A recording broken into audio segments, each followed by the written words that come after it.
Draye. Draye, welcome. Hi, my We name got a is little Dre. video on I Draye hope too, everyone's having a so great day and your listen to trades are this. going very well. I'm located here in Houston, Texas, and been trading options for 4 years now. I've been trading overall for 6 years and options for 4 years. I started trading full time this year, and I'm very excited to be on the Rising Stars segment of the show with Tom and Tony. I can't wait to go on there and discuss options and different strategies with them. I also sell real estate, residential and commercial. Been doing that for 3 years now, so I'm not trading options. That's what I do as well. And here's my office and desk. You can see I have all the essentials and, of course, the Tasty Trade platform up with me there. So this is where the magic happens, and I get everything done with my options trades and do all my research on the markets and everything that entails. So yeah, I'm very excited to be on the show with the whole Tasty Trade crew and talk to Tom and Tony. And I'll see Well, y'all Draye, then. this is where our magic happens. Welcome to the show. Thank you. I appreciate it. Glad to Appreciate finally it. be on here. Yeah, Dre. So, little backstory on Dre. He was supposed to come to Chicago, and we were going to do a Rising Star segment, and then this damn thing called the pandemic broke out, and it was like, Jules is like, should we still have a Rising Star? I'm like, Jules, we're shutting down the office. Yeah, it was the day of my flight. Like I woke up and I had an email and I was like, no, I wanted to go so bad. I know. I was like, I was so bummed, but I'm like, look, I mean, look how crazy. Like, we didn't know at the time. We thought we were just being, overly cautious, but it turns out in hindsight, it was the smart thing to do. So I'm so excited to be able to have this talk with you tonight because, um, we kind of didn't get it done last time.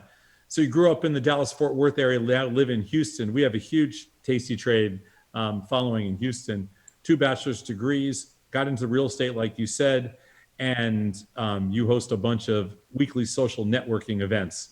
Hopefully, you'll run into a lot of Tasty Traders in Houston. But you and I have talked before at some live events that we've done, Yeah. and which is great. I love when you come out to, people come out to our live events. We've done some fun ones in Houston too. So you started out with day trading and swing trading like most people and traded Forex without success. I'm assuming that was mostly technical. It was mostly technical. Yes. Yeah.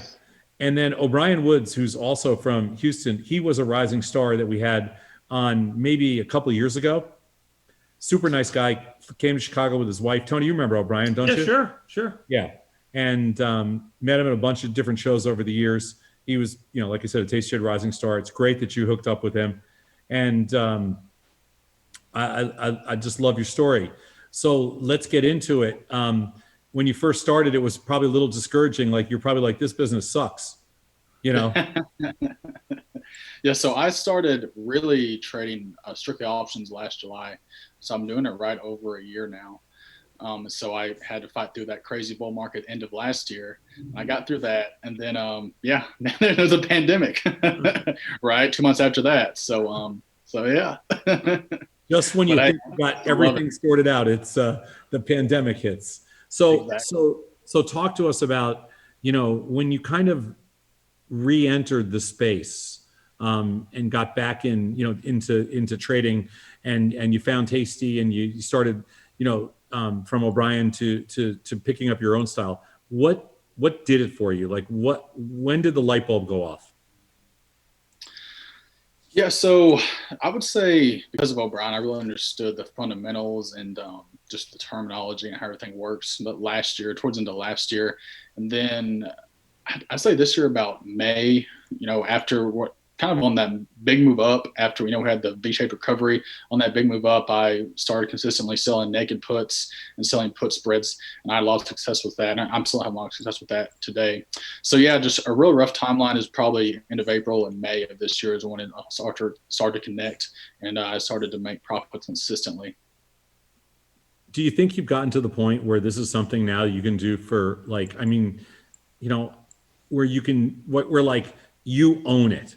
Do you know what I mean? Like you own your own kind of decisions, you own your own success, you own your own failure, all that kind of stuff. And has it changed the way you do other business, like, your real estate business, your social networking, whatever else it is? Has it changed other parts of your life? Yeah, it really has. Yeah, I do. First of all, I do feel like I have a good handle on the markets and the trading just because that experience going through something like that with that huge bull market last year, then a pandemic, which, was a short-lived bear market early this year as well. But yeah, it kind of taught me you always have to, hedge your bets, hedge your trades, and just it makes you look at things from a different perspective as well, whether it's real estate, networking. And I talk about it often too, whether it be events or just having casual conversation with someone in general. I'll talk about options trading or the markets in general. But yeah, it's taught me so many things and made me look at everything from a different perspective, I would definitely say. How often do you trade? Every day. Every day. That's all. That's great. And you do this while also working full time. Yes, I sell real estate Yeah. full time. I And so let's talk about how, what you're looking like this year return wise, so people can get a little perspective on, like kind of what, why are you a rising star? Yeah, of course. So, like I was saying, on that V-shaped recovery, I really kind of found my groove and started doing well with the selling naked puts and put spreads. And I'm roughly up 25% this year with my account. That's great. That's great. And how do you feel about that? Like, are you like, hey, that's great, or you feel like, because like if I've had years where, I'm going back to like a long time, we would, Tony had the same thing where he'd make 100, 200%. I'm like, I should have made 500%. And then I've had other years where like, I made like 2%. I'm like, I did pretty good. I saved my arse, from getting myself Arse. in trouble. Yeah. So Right. like, what do you think as far as like, are you happy with that, or you think, no, I can do better? Oh, I know I can do better. But yeah, man, that does excite me just because last year I was not in the black with, I was fighting that bull market, a lot of call spreads. It just wasn't going well for me. I was still getting the mechanics down. So I guess I started trading in July. So I traded about 5 months last year, strictly options, nothing else. So yeah, after going through that last year, I definitely feel great, but also I know I can do better and keep improving and get a higher percentage return by the end of this year. So if you get in trouble, what do you do? Like with one of your trades, like you have a short put or a put spread or something, and things start to go against you. Like, what's your go-to? What do you do? Yeah, so if I get in trouble on a naked put, then I'll go the other side and turn it to a strangle. I'll sell a call, then just adjust as necessary.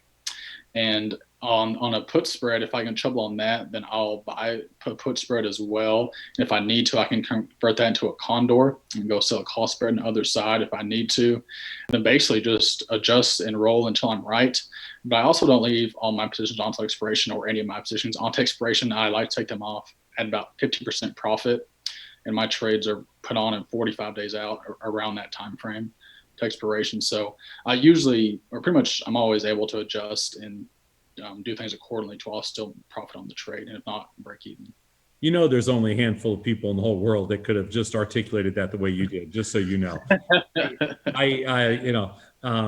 This afternoon I did a webinar with somebody with about 500 people on it, and they were like, the main question was, hey, how do I adjust a certain type of position like a short put or a put spread? And I think you just articulated it beautifully, and I think your words were almost, I think I said the exact same thing, but maybe not even as well as you did. Which if Tony and I do what we try to do at Tasty, that's what happens. That's the takeaway. That's the takeaway. That's Is the that takeaway. you can apply it and do your own thing with it. Yeah, definitely. And I had some great mentors. O'Brien's one of them. My business partner Blake is a great one, and my friends that trade are in the finance space too. Cade and Muhammad really helped me out get to this point a lot as well. So yeah, I definitely didn't do it alone. I watch your videos and I stream your network every day while I'm working on real estate. I have in the background going to. People probably think you're crazy, but that's okay. Hey, I love it. So it's fine with me. So listen, Dre, your story is great, and I was always bummed that we couldn't get you on when the pandemic broke out. But I'm excited to have you on tonight, and hopefully, we will get you back to Chicago and someday. And Tony and I loving your story, and it's just awesome. So continued success. Thank you. I appreciate that. Yeah, I definitely plan to come to Chicago, whether I'm on Rising Star or not. I still want to see the studio And yeah, just haven't met and see everybody again. Awesome. Awesome. Thank Thanks. you, man. Appreciate your time. Thanks, Greg. Awesome. Thanks, guys. Have a good one. Thank you too.